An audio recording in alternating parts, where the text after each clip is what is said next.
Hello and welcome to Overcome a Mental Health Podcast. I am your host, Travis White. It's a place for you to share your mental health stories.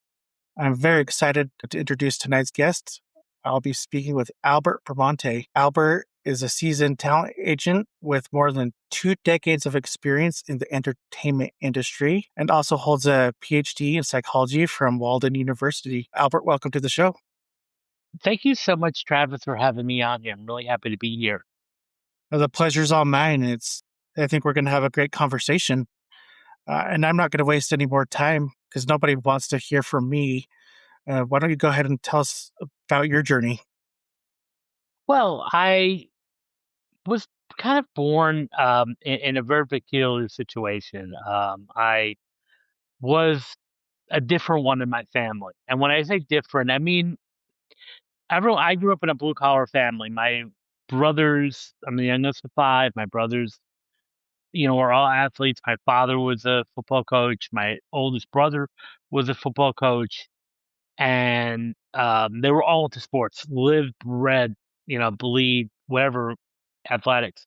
For me, I couldn't, didn't have any interest, both as a player and even as a spectator. Just didn't do anything for me, sports. But I enjoyed reading. I enjoyed thinking. I was a thinker, always was, still am. And so I was always a deep thinker as a child. And I think that's what really led me to studying mental health because I was a loner, and I wasn't bullied as a child. I was really had a good family, and I really had, acquaintances, associates. I never really had friends, but I wasn't picked on or ridiculed or bullied in any way. But I found myself as a loner being, spending a lot of time in the library.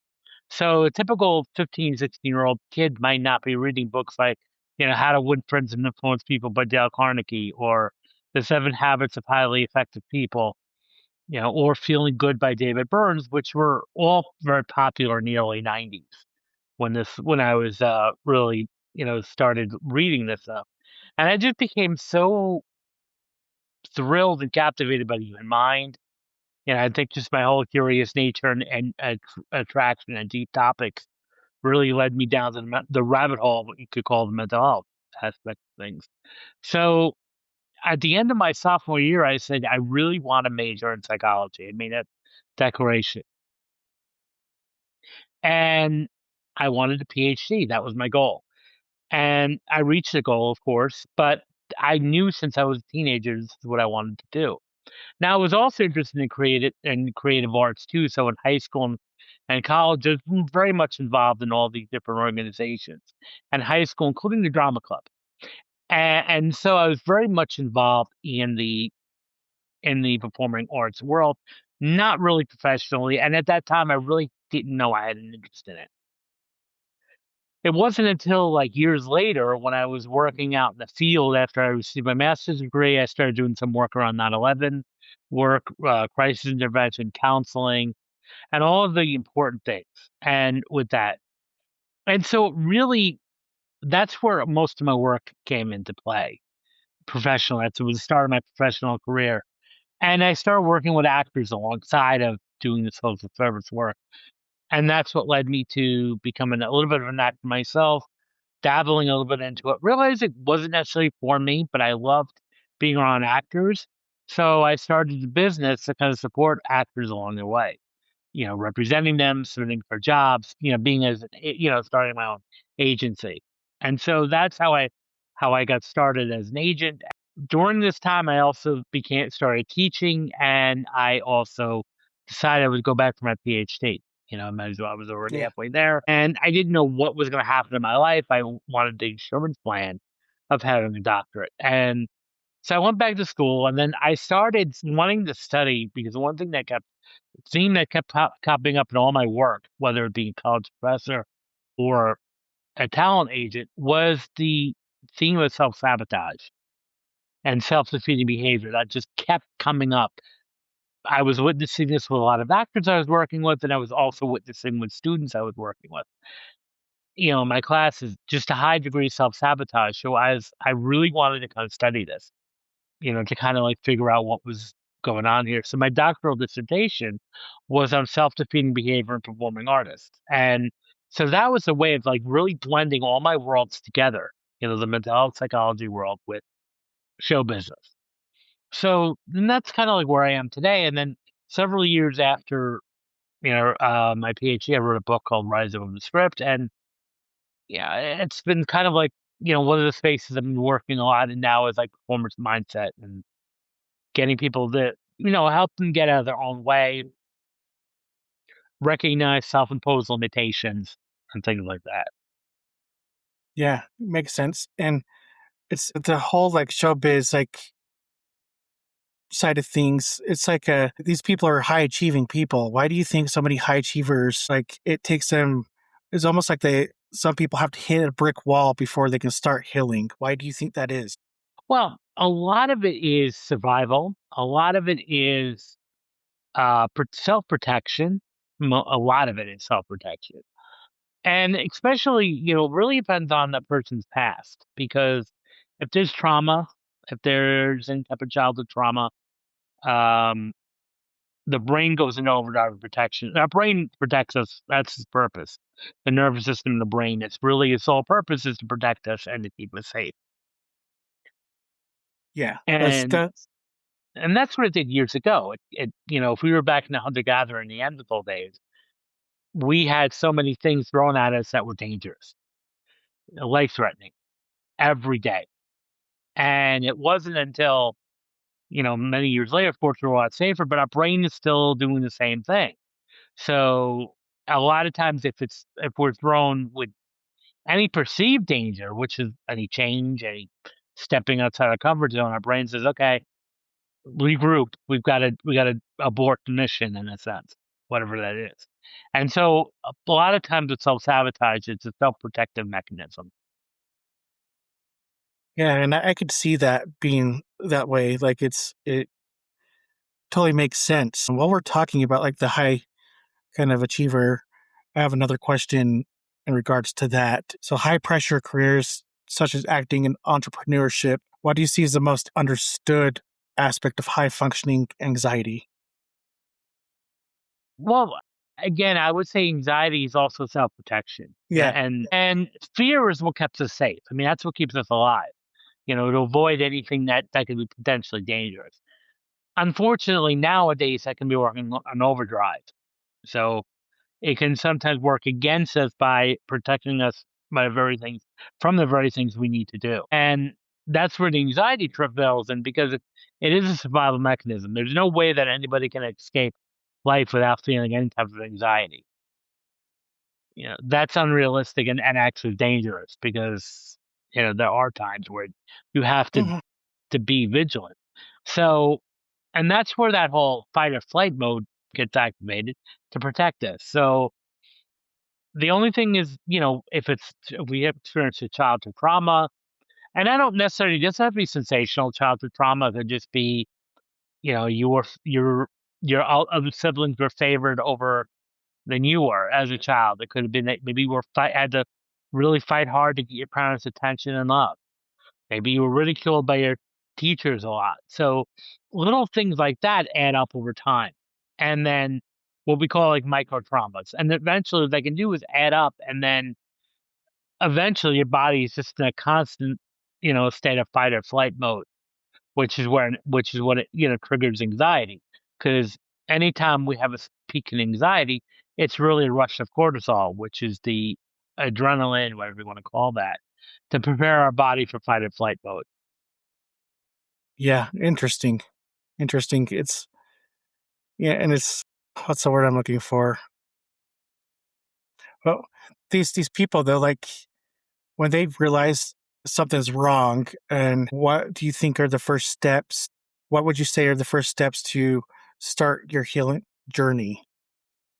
I would say the first steps is to first recognize that this is happening because most people that are in that mode of self sabotage or self protective mode don't really get a clear picture of what's going on or really have clear insight. They might just think, okay, these are opportunities that seem scary or that seem not worth my time or whatever it is that the brain messages your brain will tell you. And then I would also kind of educate and say it's incredibly easy to stay safe, to be in your comfort zone, and to talk yourself out of things that may be a bit uncomfortable or scary in the moment. So it's one thing is to kind of work, we have to work against that, fight against that a little bit because it's easy to talk ourselves out of doing things. I mean, how many times have we talked ourselves out of doing something that was great, or even if it was going to the gym or going to exercise, we talked ourselves out of it. I'm too tired today. I'm aching. Whatever it is, your brain tells a story to get, and it's all protective, self-protective, and it's not. It's doing its job. Your brain. So the one thing I would kind of say, the first steps would be to realize that this is happening, and then B, work a little bit harder every day to do something a little bit different, or do little things that step outside your comfort zone. Maybe go to a networking event, or do it, go, even if it's online and initially a virtual event. Do something where you're meeting new people, and it's not entirely threatening because when you go to these events, everyone's there to meet other people, so it's not like you're approaching people totally cold. So, but it's still something that requires you to put yourself out there. And little things, like I would say like that. I do little things each day that will kind of push the needle and do something a little bit different. Because a lot of people sit and expect their life to change, but they don't do anything about it. They sit there year in and year out expecting their life to change, but they're not changing themselves. We have to change first, and then everything else around us will change. Yeah, and that's so true. And it's you said one thing that I really absolutely love, and I think I've mentioned it on the show a couple times, is recognizing that you have a problem, that there's something going on. Because I think about like myself with my own mental health problems. If I would have Mhm. never admitted that I had a problem, there's so many different things that I know, like that I would have never taken care of. Right. Right, absolutely, and that's the whole thing too, is like, it's the knowing stage is very important, and to understand that this is sometimes it's like all we are do is telling stories to ourselves. That's not true, and we distort a lot of things. We delete, we distort, the important information. Um, like I work as as an agent, and a lot of times an actor may not get a job, and then they'll immediately assume, "Oh, well, that casting director, that producer doesn't like me." And I'm like, "Well, did they tell you that?" "Well, no." "Well, how did you come to that conclusion?" And that's where I'm like, you just jumped from like A to Z without. Hmm. So I think an important step is also not to react and to also really consider, even the stuff that we get that may not be the best news possible, that or when situations or things that we put our mind to don't go our way, is to really do a deep dive and figure out, okay, is there anything I can learn from this? Is there anything that can be educational here? Is there anything that maybe I'm blowing this out of proportion or telling a story of something that doesn't even exist? Yeah, in that type of situation, I have to raise my hand and say guilty because I've told Me too. myself multiple stories and that aren't true, like multiple And again, we all times. do that. We Yeah. all do that. I think the first thing is just to acknowledge that this is a reality that most of the time, we're telling stories about what we think has happened or perceive what happened, and that's not really what happened. I mean, or at least the charge of it, it Hmm. is the emotional charge is a little way too activated. Yes, you're exactly right. And you being in a high achieving uh, job yourself, have you ever do you ever find yourself struggling with anything like this, like that we've been discussing? Have Oh, you? yeah, I mean, I can't, I gotta call myself out. I mean, yes, absolutely. There were times even when I was in my, finishing up my PhD where I thought for a moment, I can't do this. I'm gonna quit. I'm gonna stop. Because but what kept me going was, after first of all was not reacting in emotion because a lot of people sometimes react too rash, when they're in an emotional state, and that's the worst time in the world to actually act out on something because we're not thinking logic doesn't is not coming into play here. So once I would calm down from these episodes, I realized, okay, well, number one, I still got to pay my back my student loan debt, whether I quit or not. I might as well wait through it. That at least I have something to make it worthwhile that I'm paying for, not for a waste of several years. And this is really what I wanted to do. I mean, I think for me, the frustration wasn't the coursework. I enjoyed the coursework. I enjoyed the research. It was a dissertation that really threw me for a loop. And I talked to a lot of PhDs, and they all said the same sentiment that it's really that part of it that Hmm. really is the bane of the existence right there. But it's something that we all go through, and I think that was also what helped me was like, okay, it's normal for people to want to quit here, I get the urge to, and I just kept pushing through, and eventually, obviously, I came out the other side. But I can tell you, if I did quit, I would have been safer, but I would have been living with regret.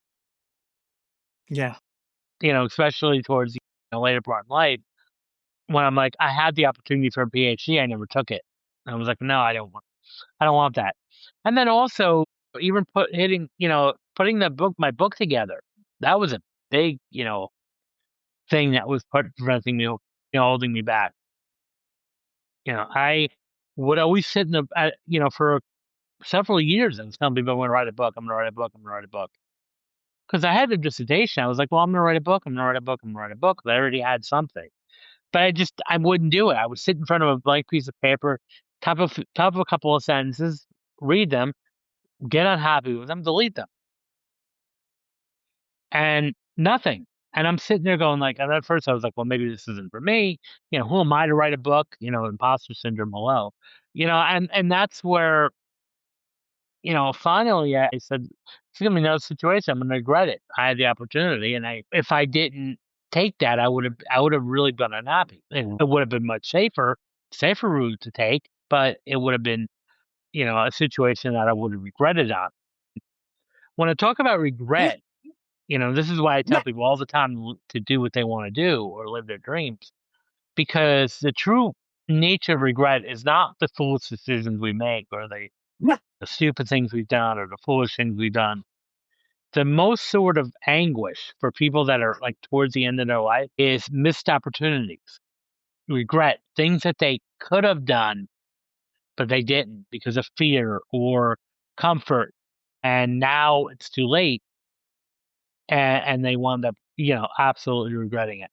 So that's what I would say is the biggest source of regret is doing things and, and in a sense, and, not doing things that were presented to you. And for you, I think the most important thing is you pushed through all the hard and got to where you're at. Like and I think that's important. Yes. So with the people that you work with, say you call them your clients, Mhm. uh, are there like common tools that you see that or methodologies that you see that have worked across the board to help them kind of change their mindset? Well, I think reframing is important. I think that's the biggest thing is, reframing, and two areas that I like that I really like to give tools for reframing is the idea of failure. Now, in my work, one of the statements that I always um, liked was there's no such thing as failure, only feedback. And then because that signifies that you fell forward, that every failure is a learning experience and one step closer to success. And that's a perspective I think we can all take. And the other one is, and I read this out of a book, I can't, there was no person to quote it to this, but it was a really brilliant quote. And it was, there's no such thing as rejection, only a simple reminder that our services are not needed today. So I think if we can look at the no's, because very rarely when we get told no, whether it's in a business or any other type of situation, it's not always mean that it doesn't mean not ever, it just means not now. So you don't get the job, well, it's just not now. That's not the right timing for you. So it keeps us in that growth mindset perspective of, those two things alone really perpetuate what we call the growth mindset. And so that's extremely important. Another other couple of tools that I would say, not necessarily a tool, but a behavior, is you want to start really cultivating social relationships with people that are going to support you in a positive way. So a peer group, an accountability group, people that are going to really support you and build you up along with themselves. Because another thing that can really prevent us from moving forward is the crowd we keep. If we're around negative people all the time, well, then we're going to become negative ourselves, and we're going to start becoming bitter and cynical ourselves. So, not necessarily a tool, but a behavior is to really start associating yourself with people. Other types of things I would say is keep a journal. I kind of call it like the happy file, but it's like a modified gratitude journal where you write down everything good thing that's happened to you. And you just spend a lot of time documenting that.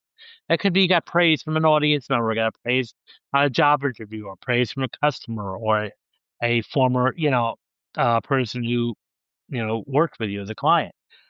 Anytime you get the positive feedback or people that are above you that give you a good performance report, you document it. And you just keep documenting it in your file. And then you have this long file. And then now when you have moments of self-doubt, or when things aren't going your way at the moment, you just pull out your happy file, and it's kind of like keeping you connected to the world around you. So the happy file is another tool that I will really recommend. Another important tool is your calendar. And this is what will help you keep momentum. A lot of people you'll hear people say, someday I'm going to do this, someday I'm going to do that, and one day I'll get to this, and one day. And my response is, someday and one day are not on the calendar. I don't see that anywhere. The important thing is to start, and this is what held you accountable. And helped me accountable too with like writing my book is, okay, so when will chapter one be completed by? What date? Or whatever the goal is. You start breaking it down. It's like, okay, and what date will you commit to having this done? And if you're working with something like this is where you say, okay, you pull out your calendar together and say, okay, give me a date. Not someday I'm gonna do this, because it'll never happen if you don't if you talk about it conceptually rather than realistically. So very simple tool, the calendar. And most of the stuff are simple, but yet powerful. They're very simple techniques, and they don't take a lot, much brain power to really implement, but they're very powerful. Yeah, I agree. And you touched on a couple things that I think are really important. Community, like I've it's another thing Mhm. that's been brought up a few times on this show, is it's so important to have that group of people in your corner when you're working through changes in your life, especially when it comes to mental health. But I would go even beyond mental health. I just think in general, like that community is really, really important. Mhm. And setting goals, like that's something that I've been working on this year. It's I had to do it for this podcast. I feel like before, like I've had this idea if I wanted to talk to people and I wanted to talk on mental health, just because I've struggled so much with it. But for the longest time, it was just an idea. And I was like, okay, at the very beginning of this year, I was like, okay, I need to write down goals of where I want to be in like a year from now. And Mhm. I'm slowly getting there, but I'm still pushing through and doing it. And then the last Yeah. thing I want to touch on is the journaling. I actually read a study. I can't remember exactly what it was, but I'll tell you kind of just the basis of it. Like there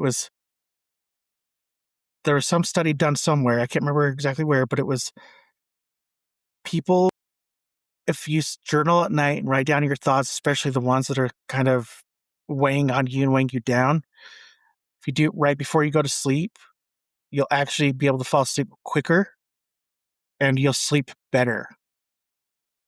Yeah. Well, yeah, and that's because you have a clear intention. And I think Mm-hmm. that's why, journaling, you writing things down is very, very powerful. And, even if you plan your day ahead of time, saying, okay, tomorrow, This is what I plan on do what I wanna have done, and you map that out, you map out the day before. Now, yeah, there are chances where you get sidetracked and, things will get thrown at you that you didn't plan for, but you're more likely to complete something when you outline it and when you actually declare it, because it's like you're putting it out there. You're putting it out in the universe.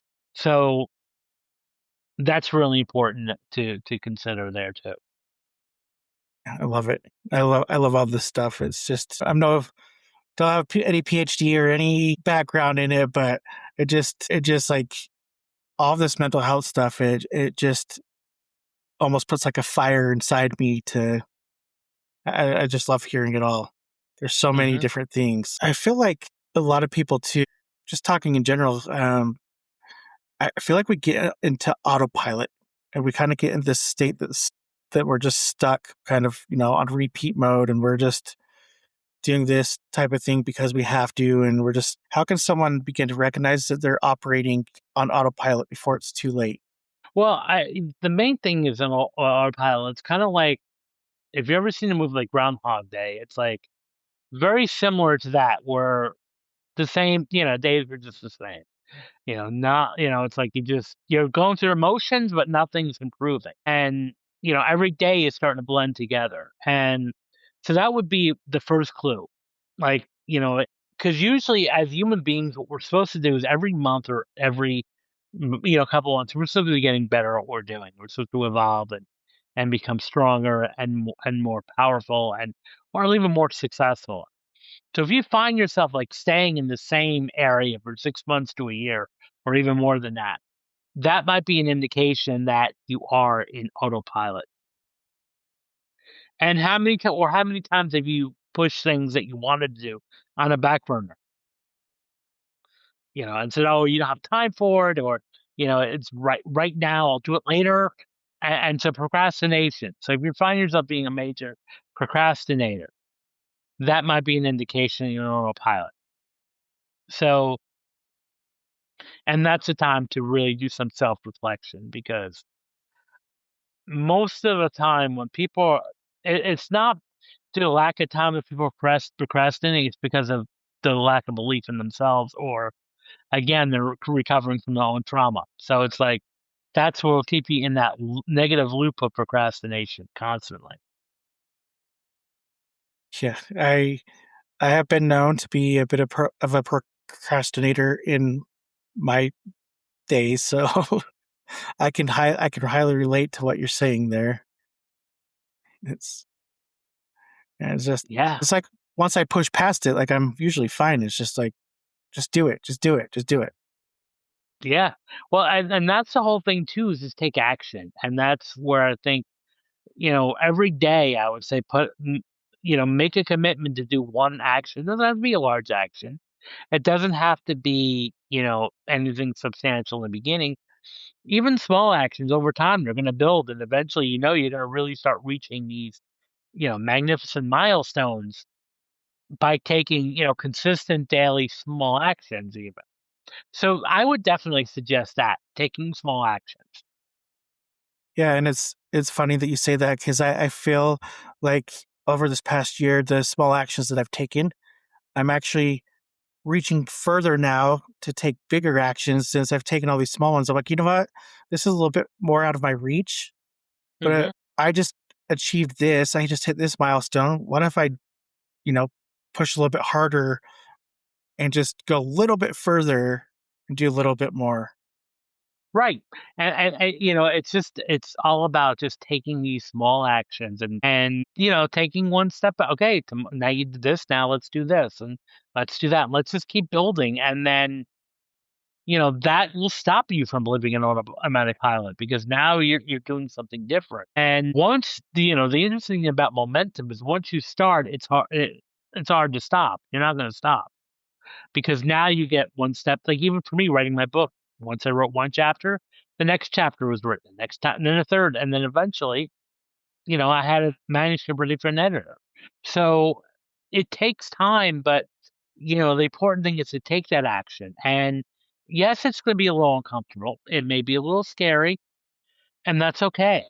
And I think this is where you have a good support network that can kind of guide you through that. Like, and and then it's okay to be a little scared because the more you do that, and we can even reframe anxiety or fear because if you look at fear, the emotions of fear and excitement, they're the same symptoms in the body. The butterflies in the stomach, the elevated heart rate, the breathing heavy, even sweating a little bit. But instead of saying that, it's anxiety, what if we reframed it and said it's excitement? So you're not nervous to give that speech, you're excited to give that speech. You're not nervous to approach this person, you're excited to approach this person. So and I think the important thing is like, okay, we may have the reaction, but that doesn't necessarily mean it has to be bad, that has to be nerves. So I think getting uncomfortable with just that sensation and, referring as excitement, it will kind of help you, propel you and move forward. Yeah, and that's actually a great way of putting it because I've never personally thought of it that way because I just think, oh, this is fear, this is nerves. But like if you, because I think you're right on the spot. Like if you reframe that as excitement, there's so much more. There's a lot of power to that. Yes, absolutely. There definitely is a lot of power to that. And I'd love for you to give us like you have your book out. Hmm. Rise above the script, I want to say. Yes, Would you be able to give us a synopsis of that? sure. Well, it's kind of a roadmap about self sabotage and helping you understand the different facets behind it. So I talk about self esteem, and I talk about obviously there's been talk ad nauseum about self esteem, but it's important anyway to address. I talk about the consequences of low self esteem, but also I talk about how sometimes having what I call toxic high self esteem, which is like a synonym for arrogance or pompousness you know, or elitism in a sense, where you think you're better than everybody else, and how that can be a form of self sabotage because very often it's fragile high self esteem. And the reason why it's fragile high self esteem is because it's um, most people they don't like getting any critiques at this point, or they get really you know frustrated or mad when they're criticized or when people don't share that high view of themselves. So, but that can prevent you from moving forward a big time because you're not coachable and not able to learn. And then I have a whole unit on self efficacy. Now, self efficacy is a term that's often used in the community mental health community that refers to your belief in your effectiveness in doing something. So, it's important to have especially a reformer or any type of professional, you have belief that you can be effective in what you do. It's a little different. Self-esteem is more global. This is more specific, to what you're doing. And then I talk about personality factors. And one of the major models I go into is what we call the big five traits, which are openness, conscientiousness, extroversion, agreeableness, and neuroticism. And every human being has a varying degree of these five traits. Now, how lay the groundwork of how they're important for dealing with self-sabotage. For one thing, we need to be higher in openness because that means being creative. That means being able to look at things from other perspectives, be open-minded. Conscientiousness, which is one of the biggest predictors of success, both vocationally, academically, personally, professionally. And that refers to like your discipline, your focus, your determination, your business sense. And so what we really need to be doing for anybody is to really increasing our conscientiousness, accountability, productivity, and then extroversion. Now that doesn't necessarily mean we have to be led to the party, but in order to be successful, we have to be able to communicate with people, and at least you're moderately comfortable with that. And then agreeableness means how coachable are you? How open are you to trying out new things or being guided or led by somebody else, which is very important. And then finally, neuroticism refers to sounds a little harsher than what it is, but what really is neuroticism purely means is how reactive you are to stress. So if you're a type of person that gets anxious very easily, then you might be more higher on the neuroticism trait. versus somebody who's very laid back would be low in that. And why is this all important? Because when it comes to self-sabotage, one of the biggest things that kept coming out in my doctoral research was the relation between high neuroticism and low conscientiousness. So when you combine both of those traits together, somebody who's, has kind of a low discipline focus, but high propensity for anxiety, that's going to be perfect storm for self-sabotage. Again, because that requires a high degree of self-protection. So, um, So that kind of gives us like now can have an open conversation here about what we can do. And then I talk about fear of success, because I have a whole unit in my book on fear of success. And again, this is not the type of fear people walk around saying, "Hey, I have fear of success today." Everybody's chasing success. What's really more scarier is the outcome or the responsibilities or whatever's lying on the other side of success. Maybe a change in your identity because our identity is very important. Um, More responsibility, more pressure. That can be scary for a lot of people. And then also relationships. So, one chapter I have is on relationships where I mentioned how a lot of our success um, will impact the relationships around us, both in a positive and sometimes in a negative way. If somebody in our life is threatened by our success. And we see this sometimes with successful people is their family or their friends might look at them in, a negative light if they're dealing with their own insecurities. Like, who does he or she think she is by thinking they're better than us? And you may get messages like that. Of course, since we are loving human beings, we're going to get affected when we hear that in some way. And so therefore, it's like, well, maybe I am too ambitious. Let me step back. And what really is going on is they're the ones that have to really work on themselves, not us. And then another thing that I talk about, like one of my last chapters, is your view of money. How do you view what's your relationship with money? Because if now everybody's will probably say, "Well, I love money." Maybe you do consciously, but then I would say, do you really? Because if you grew up with sometimes these messages that we've gotten from society, from religion, from our family, that money is evil or money is corrupt, people only corrupt people are rich or only greedy people are rich. Our money is the root of all evil, which is a lie because that was never the initial quote. That was misquoted because it was the real quote was the love of money is the root of all evil, not money. Money itself is a neutral concept. So, but if you have the subconscious belief that money is radioactive or dirty or repulsive because of what you were told, then therefore what your brain is going to do is as soon as you get it or end up close up to getting it, either get rid of it or stop you from getting it. So that's the biggest form of self-sabotage right there. Because a lot of times when people, what self-sabotage will often happen is people very close sometimes getting to what they want, getting to their goal. But then they either make a mistake or they do something that just completely throws that out the window. And it's hard to understand that. And that was one of the lessons that I had to really learn as when I was beginning really my psychological studies. It's how people are sometimes comfortable and even wanna stay in that victim mentality. So the moment that anything comes that remotely means that they're gonna be successful, they're gonna throw that away because it's scary. It's like, "Well, I don't wanna deal with that." Because initially, I don't wanna give up my victim status or whatever that is. So that was one of the biggest things that I've learned, especially in the mental health community, is a lot of people don't like getting better, because the idea of getting better means a change in your identity, more responsibility, whatever that is. Yeah. So cool. Like, I love all this stuff. You sound like you were going to say something else.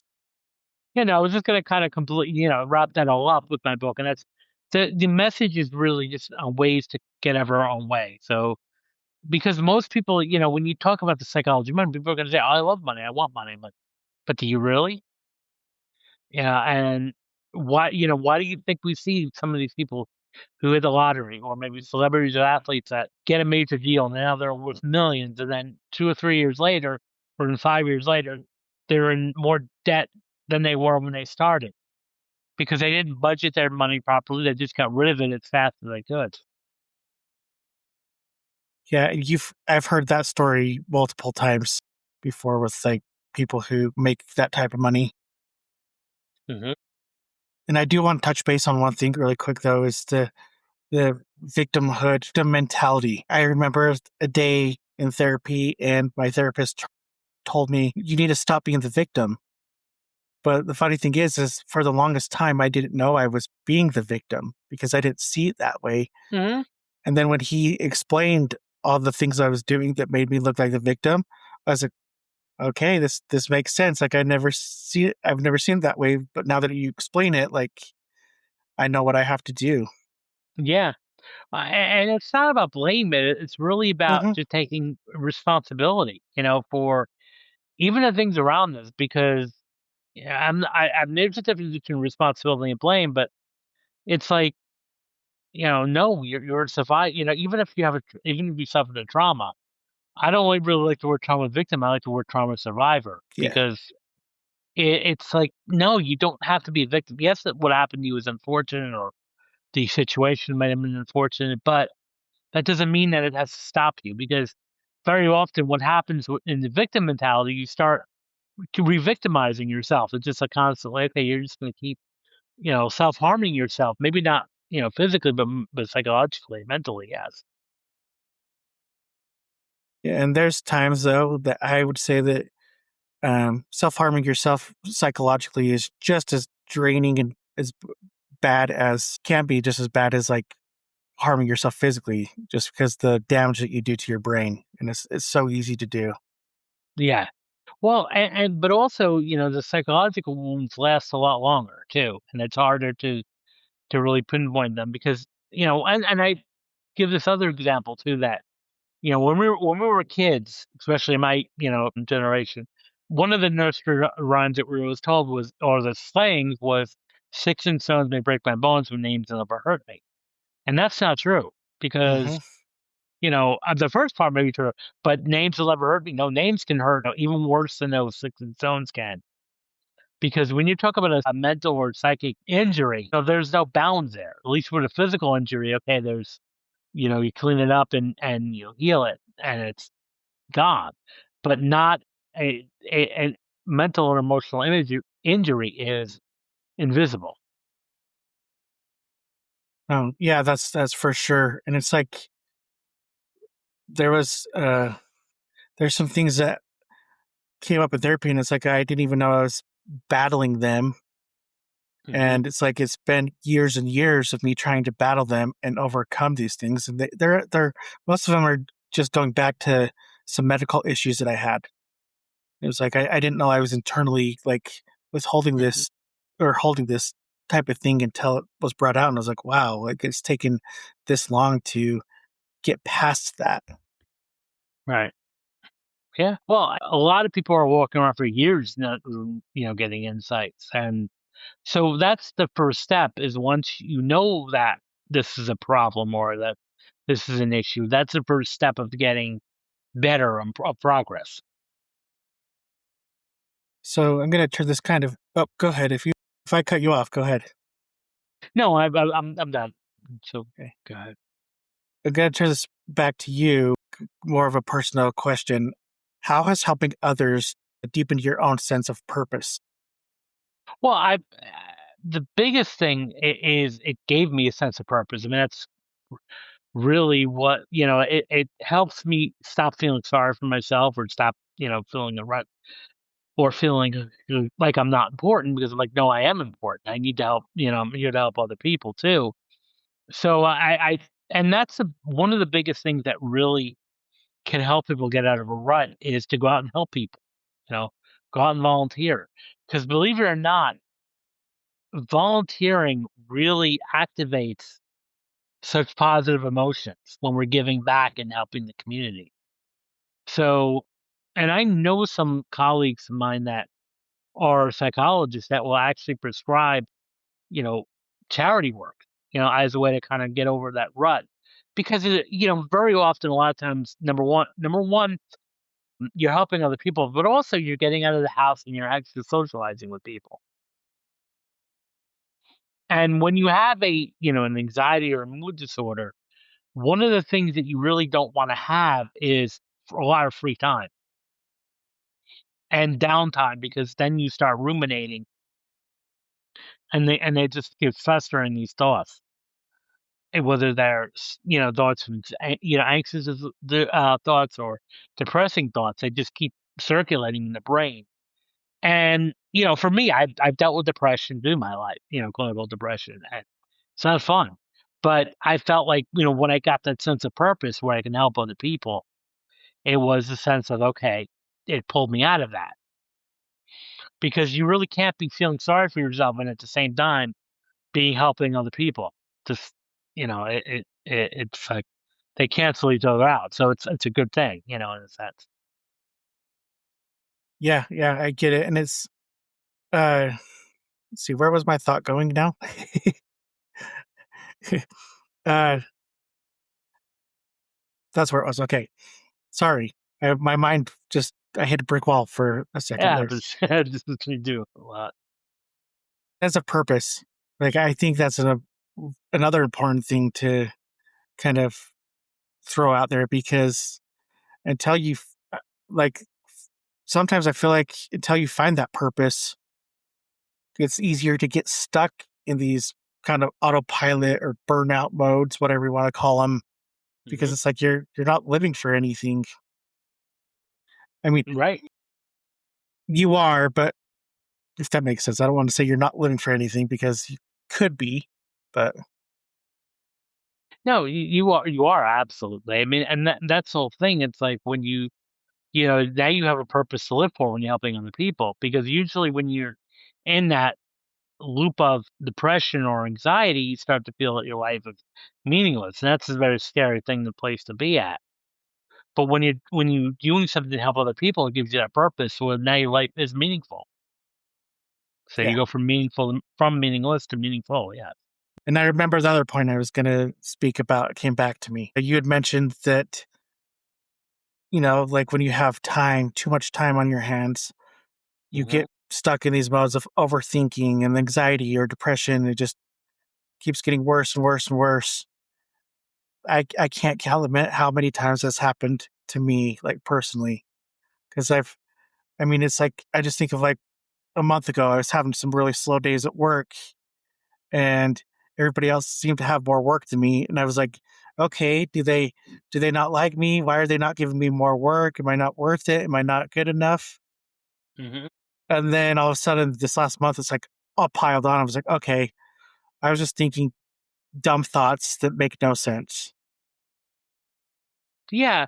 Well, and that sometimes happens though, is that we start to real and once you realize that they're just thoughts, because the on a daily basis, they say we have 70,000 thoughts that enter our brain from the moment we wake to the moment we're sleeping. So we don't necessarily have to pay any mind to them. Doesn't mean just because they enter our brain or our head does not mean we have to pay attention to them, or give them any energy. So, and I think the important thing is to understand that that's all they are, thoughts. And just as fast as they entered our brain, they can exit. I think that's the important thing. I totally agree with you. Just a few more questions here. So, in your line of work, you hear all these stories of, you know, what's going on in other people's lives, and some of those I would imagine could get kind of hard to listen to. What practices keep you grounded while you're kind of dealing with all these other people's emotions as well? Well, number one thing is self care. I mean, taking breaks. Like I may not plan like sessions back to back. I want to give myself a little bit of a break. Even doing something simple like a grounding ritual where I'll just like sit and and prepare myself, and kind of like even put like in my imagination like a little bubble around me. That I'm not going to get affected by that. What they tell me, I can still be show empathy, but that doesn't mean I'm going to be affected by it Yeah, or let it bring me down. So that makes sense. All right. And kind of the last main question here, then it's a few follow-up Hmm. things. If there's one message that you hope a listener takes away from this conversation, what would it be? That we have the chance to really become better, and that we are enough and that we all have the answers within us. It's just a lot of times we let fear take over, uncertainty take over, but if we can remove all of that and just listen to our intuition and listen to our inner guidance, we can achieve a lot. Awesome. Absolutely love it. And where can people find you? So you can find me on my website, albertbramante.com. You can also find me on LinkedIn under Albert Bramante. And yeah, feel free to reach out to me. I'd love to get a hold of you and we can have a conversation. And also check out my book, on Amazon, and it's also available as an audiobook. So yeah, Perfect. thank you. And last thing is, we covered a lot of ground here. Is there anything that we did not discuss that you would like to bring up? Uh, Just again, I would just say that we can be our own worst enemy, if we allow it to happen. But again, just thinking of yourself as a creator, not a victim, is the most important thing. Absolutely love it. Well, Albert, thank you for coming on the show. I've really enjoyed our conversation. Well, thank you, Travis. I really appreciate you having me on here. And thank you to all those that have listened. Please, if this resonated with you, please share it. And you can find us on all major podcast platforms. Thanks again for listening. Until next time.